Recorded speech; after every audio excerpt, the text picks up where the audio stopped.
DJ Vlad is a victim of a scam and he accuses Bossman Dlow of being behind it. This is Fresh Hip-Hop Opinion with your guy Olize. Don't forget to subscribe. So yeah, DJ Vlad was trying to organize an interview to go on Vlad TV, his YouTube platform, and he decided to reach out to new up-and-coming artist who's big in these streets right now, Bossman Dlow. Now Vlad, he reached out to him through his, I believe it was his Instagram, and there was a contact number in which Vlad called the number and organized to get Bossman Dlow on Vlad TV. And this person Vlad was speaking to asked for a deposit, which he sent the money, and then once communication was carried on, they asked for more money than agreed. It got messy. So Vlad, thinking this is Bossman Dlow's management, took it to social media to vent his frustrations. Obviously he's been ripped off for some money because the person didn't return the money to Vlad. And Vlad said this: "I want to warn everyone out there who is booking Bossman Dlow. We recently gave his manager Chris Silvers a small deposit for an interview. After getting the deposit, he asked for 4 times the agreed upon amount and refused to return the deposit. Dlow, you need to be a better boss man and hire a real manager if you want to succeed in this business long term." Now that's a scathing attack for Mr. DJ Vlad. Now Vlad thinks he's doing people in the business a good service by warning them that these lot rip you off. But Bossman Dlow was not taking this abuse and this attack from DJ Vlad. He took to social media and responded to the post, and he said, "My manager, time out, it's all in my bio. Never heard of this Chris Silvers in my life," and a whole bunch of laughing and crying emojis. So then you're thinking, what's going on here? How can there be such a mix-up? But Vlad responded, and since Bossman Dlow is now trying to claim that the guy who scammed my booking guy isn't his manager, here is the phone call that we got from the same number that's on Dlow's IG page for bookings. So now you're thinking, is Dlow up to something? But then what happened was what Vlad should have done in the first place and contacted Dlow directly, because what happened was they did speak on the phone and they straightened everything out, and that's how they realized his IG was compromised and Vlad was scammed. Vlad revealed this and he said, "I just got off the phone with Bossman Dlow's manager. After going through all the details, they realized that the booking number they had on his IG page had been compromised and was being used to scam multiple people using his name.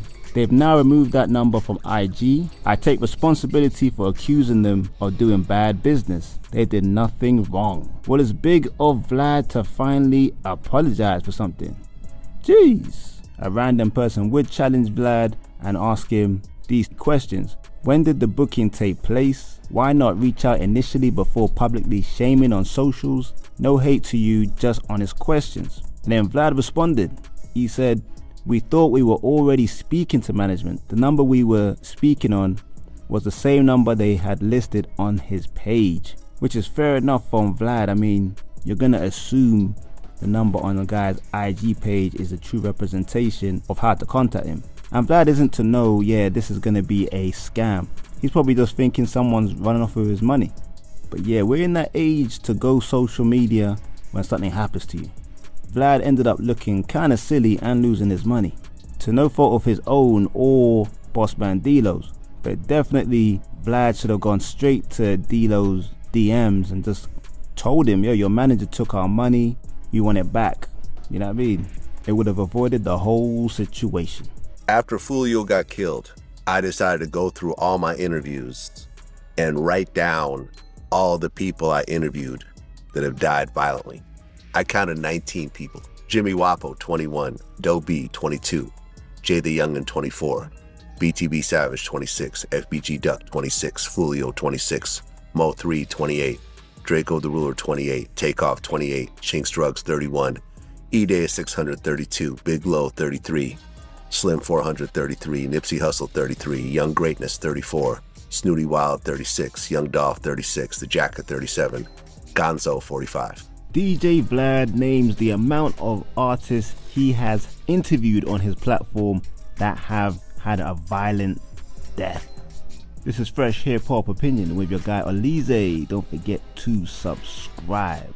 So DJ Vlad has recently on his platform been speaking about the amount of artists that he has interviewed that have died from violent deaths. And I think it's been a bad idea because obviously Vlad divides opinion.